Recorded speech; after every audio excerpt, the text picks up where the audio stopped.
Hello, my friends. Welcome back. I am so glad you are here with me today. Take a deep breath, get comfortable, and relax your mind. Imagine you are standing in a store. You are holding a hot cup of coffee, or maybe a brand new smartphone, or even a ticket for a plane to the other side of the world. The cashier tells you the price, but you do not hand them gold. You do not hand them heavy silver coins. You do not even hand them paper money. Instead, you reach into your pocket. You pull out a tiny, thin piece of plastic. You tap it against the machine. The machine makes a small beep sound. And just like that, the coffee, the phone, or the plane ticket is yours. You walk out of the store. Think about that for a moment. How is this possible? How did we learn to trust a piece of plastic? This is the magic of the credit card. It is something we use every single day.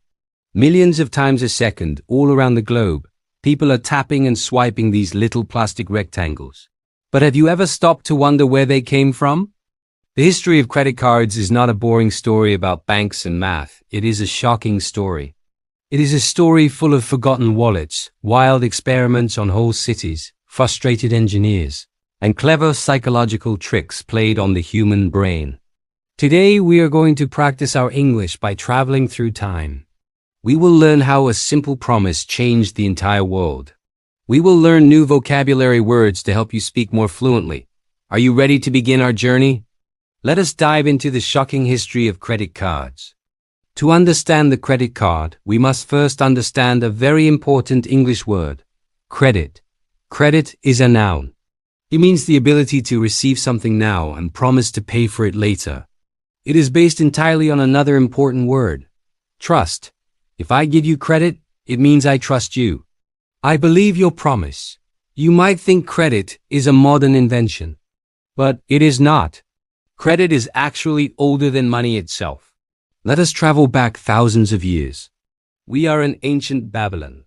There are no coins here yet, but there are farmers. Imagine a farmer who needs seeds to plant his crops in the spring. He has no food and nothing to trade. So he goes to a wealthy merchant. He says, "Give me seeds now. When my crops grow in the autumn, I will give you a share of my harvest." The merchant agrees. But how do they remember this promise? They write it down on a heavy piece of wet clay. They bake the clay in the sun. This clay tablet was the very first credit card. It was a physical record of trust. Now let us jump forward in time. We are in medieval England, hundreds of years ago. Moving heavy clay tablets or bags of gold is dangerous. There are robbers on the roads. So, the people invented a brilliant system. It was called the tally stick. Imagine you borrow money from the king's bank. The banker takes a long piece of wood, like a stick from a tree. He cuts small marks into the wood to show how much money you owe. Then, he does something amazing.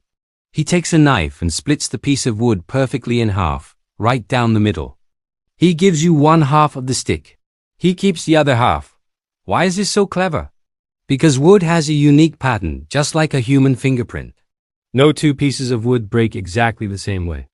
When it is time for you to pay your debt, you bring your half of the stick. The banker matches it with his half. If they fit together perfectly, like a puzzle, the banker knows it is real. You cannot fake a tally stick. For centuries, this is how human beings bought things. We used truss clay and wood, but there was a big problem. You could only get credit if the shop owner personally knew you. If you traveled to a different town, your tally stick was useless. Nobody knew you. Nobody trusted you. The world needed a new system. As time moved forward, the world became bigger and faster. Let us travel to the early 1900s, to the United States of America. Cities are growing tall. Trains are connecting distant towns. And people are shopping in massive department stores. These huge stores wanted people to buy more things. They wanted to build loyalty. Loyalty means a strong feeling of support. If a customer is loyal, they will come back to your store again and again. To build loyalty, stores created something called the chaga plate. Imagine a small, heavy piece of metal. It looks just like a military dog tag. It has your name and address pressed into the metal. When you wanted to buy a dress or a new hat, you gave the cashier your metal chaga plate. The cashier would put the metal plate into a heavy machine, place a piece of paper over it, and press down hard. Clunk! Your name was printed on the paper receipt. People loved the charga plate. It made them feel important. It meant the store trusted them. But there was still a huge limitation. A limitation is a rule that stops you from doing something. The limitation was this: your charga plate only worked at one specific store. If you had a metal tag for a store called Macy's, you could not use it at the store across the street. If you wanted to shop at 5 different stores, you had to carry 5 heavy metal plates in your pocket or purse. It was noisy, heavy, and annoying. The world was waiting for someone to connect all the stores together. The world was waiting for the universal credit card. And it happened completely by accident, all because of an embarrassing mistake at a dinner party. The year is 1949. We are in New York City. The streets are busy with bright yellow taxis and men wearing sharp suits and hats. One of these men is named Frank McNamara. Frank is a successful businessman. One evening, he invites some very important clients to dinner at a famous, expensive restaurant called Major's Cabin Grill. They eat a wonderful meal. They drink fine wine. They talk about business. Frank is having a great time. Then the waiter brings the bill. It is time to pay. Frank smiles. He reaches into his jacket pocket to get his wallet. His hand feels nothing. He reaches into his other pocket. Nothing. He checks his pants. Empty. Frank's heart starts to beat very fast. A cold sweat breaks out on his forehead. He has left his wallet at home. He has no cash to pay for this incredibly expensive dinner with his important clients. This brings us to a new vocabulary word: embarrassment. Embarrassment is a feeling of shame or awkwardness. Frank feels a deep, terrible embarrassment. He has to quietly call his wife on the restaurant telephone. He has to ask her to drive all the way into the city to bring him his money. As he waits, feeling foolish, Frank makes a promise to himself. He promises that he will never, ever be embarrassed like this again. He thinks, why do I need to carry paper cash? Why can't I have one card that proves I am a trustworthy man and I can pay later? Because of this embarrassing night, Frank McNamara invents the Diners Club card in 1950. This was a massive turning point in history. The Diners Club card was made of cardboard, not plastic. But it was the very first third-party charge card. Let us learn the word middleman. A middleman is a person or company that buys goods from producers and sells them to consumers or helps them make an agreement. The Diners Club was the middleman. Frank convinced 27 different restaurants in New York to accept his cardboard card. If you had the card, you could eat at any of these 27 restaurants without cash. Here. At the end of the month, the Diners Club would send you an invoice. An invoice is a piece of paper that lists everything you bought and tells you exactly how much money you owe. You paid the Diners Club. The Diners Club paid the restaurants. It was brilliant. The Diners Club started with only 200 members. But within 1 year, 42,000 Americans were carrying Frank's cardboard card. The idea of universal credit was born, but it was still only for wealthy businessmen. It was not for normal, everyday people. To change that, a bank had to take a massive, dangerous gamble. Let us move forward to the year 1958. We are in California. The Bank of America is a very large, powerful bank. A man working there named Joseph Williams has a crazy, ambitious idea. He wants to create a credit card for everybody. He wants to create a plastic card that you can use to buy food, clothes, toys, and tools. He calls it the Bank America card. But Joseph Williams faces a terrible problem. It is a chicken and egg problem. Think about it. No stores wanted to accept the Bank America card because none of their customers had the card. But no customers wanted to apply for the card because no stores accepted it. How do you break this circle? Joseph Williams decided to do something shocking. He decided to force the card into the world. He chose the city of Fresno, California. Fresno had about 250,000 people. Many of them used the Bank of America. In September 1958, the bank quietly printed 60,000 plastic credit cards. They put them in envelopes. And without warning anyone, they dropped them in the mail. This event is known in financial history as the Fresno Drop. Imagine checking your mailbox one morning. You find an envelope from your bank. Inside is a piece of plastic.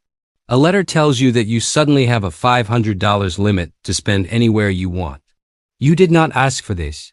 This brings us to the word unsolicited. Unsolicited means given or sent without being asked for. These cards were completely unsolicited. Joseph Williams took a massive gamble. A gamble is a risky action taken in the hope of a desired result.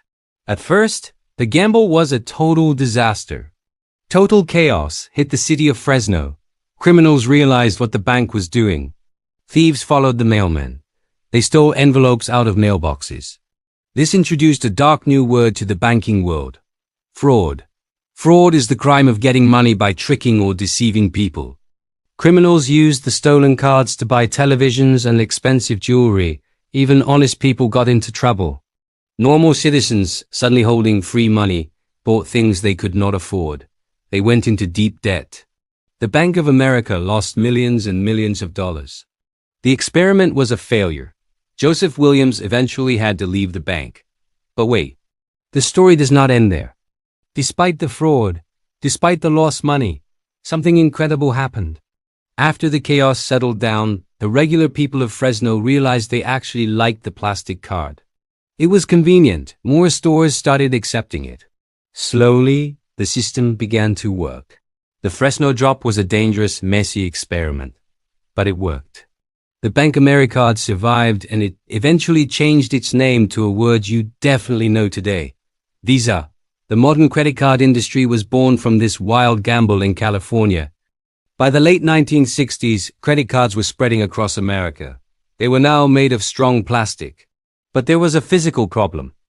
When you wanted to buy something, the cashier still had to take your plastic card, put it in a heavy machine, and make a physical copy of the raised numbers. Then they had to call the bank on the telephone to make sure you had enough money. It was slow. It was frustrating. If there was a long line of people in the store, using a credit card made everyone angry. The banks needed a way for the plastic card to talk to the bank automatically. Let me tell you a wonderful story about a man named Forrest Parry. He was an engineer who worked for IBM, a famous technology company. Forrest Parry was working on a secret project for the CIA, the American Intelligence Agency. He was trying to attach a piece of black magnetic tape to a plastic identity card. The magnetic tape could hold computer information like secret codes and bank balances. But Forrest had a big problem. He tried to use strong glue to stick the magnetic tape to the plastic. But the glue was a mess. It either did not stick or the chemicals in the glue warped and melted the plastic card. He tried for weeks. Nothing worked. One day Forrest went home. He was very frustrated. He walked into his house holding the piece of plastic and the strip of magnetic tape. His wife was standing in the living room. She was using a hot iron to press the wrinkles out of some clothes. Forrest complained to his wife about his problem. He explained that the glue was ruining the cards. His wife looked at the plastic. She looked at the tape. She looked at her hot iron. She said, "Let me try that." She placed the magnetic tape onto the plastic card. Then she took her hot iron and gently pressed it down over the tape. The heat from the iron melted the tape perfectly into the plastic. It was smooth. It was permanent. It worked. Because of an engineer's clever wife and a simple household iron, the magnetic stripe was born. This small black stripe on the back of the card changed the world economy. Suddenly, a cashier could simply swipe your card through an electronic reader.